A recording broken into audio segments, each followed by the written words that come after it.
Hey everybody, Icy Cat here. Today's a big day. We finally have the console patch for 1.1 going live today that we talked about a few days back. And we've got some interesting information regarding new weapons that have been discovered in the game for both this season and possibly consecutive seasons. And finally some information on what the new operator, codenamed Maestro, might be bringing to the table for his ability. Now if you want to know more, we're going to go into all the details next.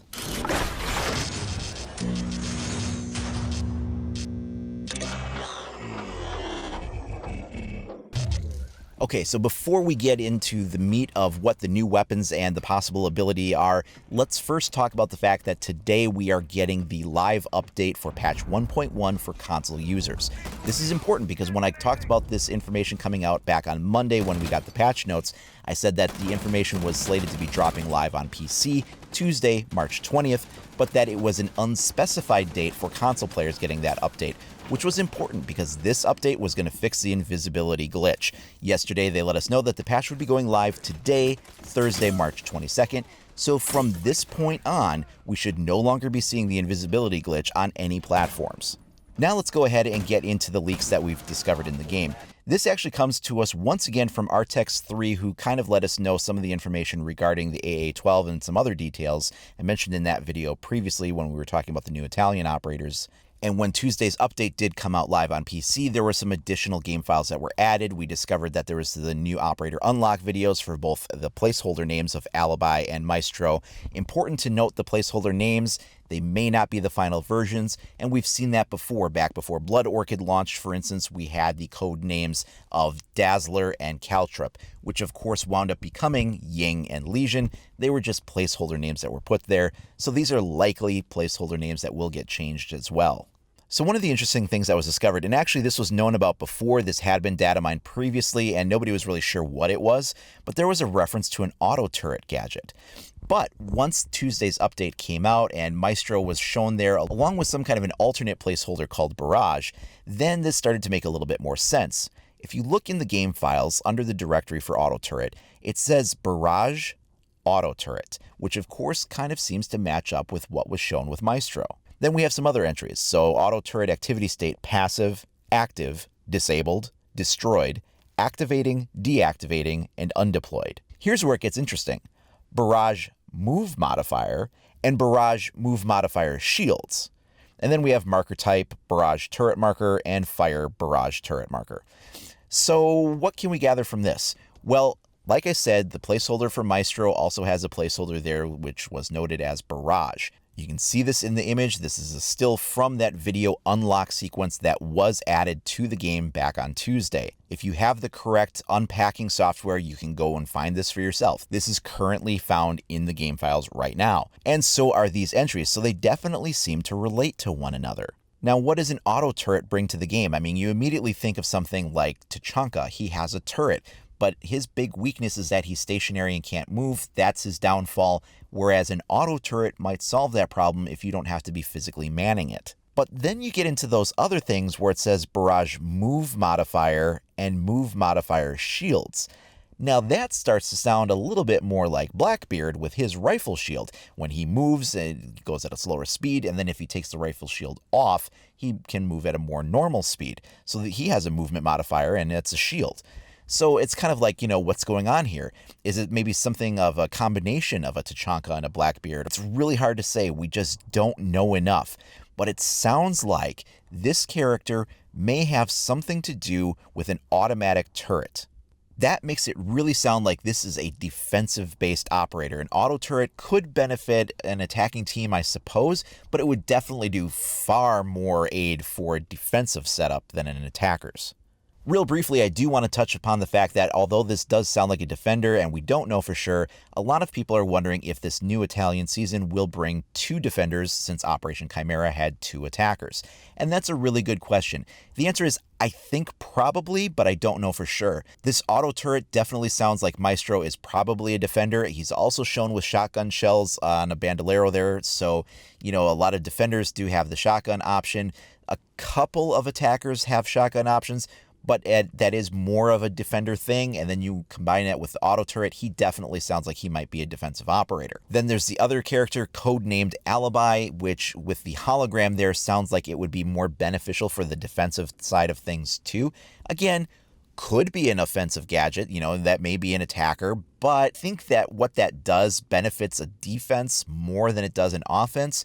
So I'm going to say that it's likely that these are both a defensive kind of a CTU. So we're going to be seeing the double defenders offsetting the double attackers that we got last season. It is possible that this might be a traditional one defender, one attacker season, and that season 3 will bring the double defenders to offset things because in Season 1, we had an attacker from GIGN and another attacker from Spetsnaz, whereas in Season 3, we're going to again have that set up where we have 2 different CTUs. So we're going to have one British operator and one American operator being added to the game, not coming from the combined CTU like the Italian one is. It's possible the double defenders might come there, but it seems to be that the Italian CTU may be the double defensive one, and honestly, it would make more sense to go ahead and just balance that out right away as fast as possible, rather than leaving it with 3 new attackers and 1 new defender until that 3rd season comes around. Now let's talk about the new weapons that have been discovered in the game.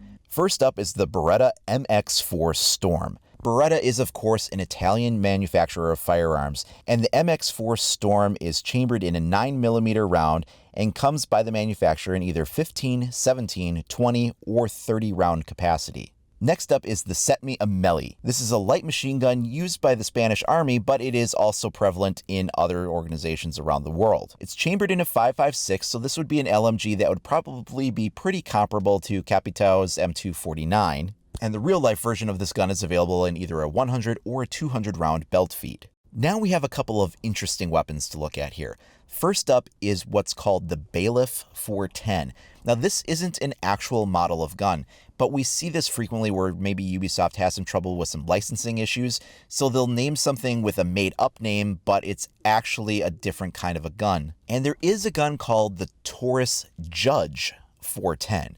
Bailiff 410, Judge 410, kind of a play on words here. They're both courtroom officials. This could very well be what we're talking about here. What makes this gun interesting is, first of all, it's a revolver, but it uses a 410 shotgun shell. This is a very, very small caliber shotgun shell, and it is in fact small enough to put into a cylinder on a revolver like this gun does. What could this possibly bring to the game that would be unique as a shotgun shell in a revolver? Well, if we think about the biggest handgun we have in the game for caliber would be the Desert Eagle that the Navy SEALs use. And of course, those leave very large holes in the wall, but if you cluster a few of them close together, you can knock out an almost shotgun-sized hole. And then when you take a look at something like, for instance, Valkyrie's SPAS 12, that actually does the least environmental damage in the game for the size of the shotgun hole that it makes. And so I'm thinking that maybe something like this would be somewhere in between the Desert Eagle and the SPAS 12. It might one-shot a hole in the wall that would be similar in size to what you would get from firing a Desert Eagle, but instead of maybe having to fire it, maybe 3 times in the same spot to make that hole, maybe you can do that in one shot to make that hole. And it would be smaller, not quite as big as Valkyrie's SPAS 12 environmental damage on a wall, but, somewhere splitting that difference. But it would obviously be pretty inaccurate at anything from medium to long ranges. This would be something you would want to use for either its environmental damage or very up close. Then we have another entry for a revolver. This is called the Rhino 40D. This is another Italian manufactured firearm by Chiappa, and the real life counterpart can come chambered in .357 Magnum, 9mm, 40 Smith & Wesson, or 9x21mm.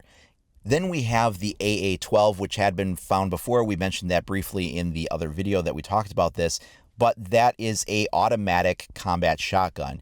It uses 12 gauge round shells and can be chambered in either an 8-round box magazine or a 20 or 32-round drum magazine. It fires pretty quickly, but its real-life counterpart uses a 300 round per minute rate of fire, which is fast enough for an automatic shotgun, but is slow enough that it can also be single-tapped for semi-automatic fire if you needed it to as well.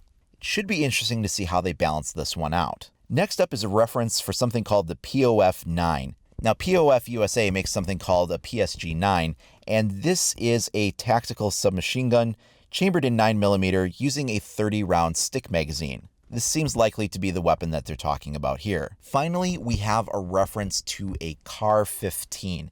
A CAR-15 is essentially an M4 that was made before the M4 designation was adopted, and it actually had an even shorter barrel. It was actually like an ultra-compact carbine. The CAR-15 series of weapons came in several variants, but they all were kind of dating back to like the 1960s, 1970s, again, before the M4 became the official designation and was kind of, went through some of the more modernized changes.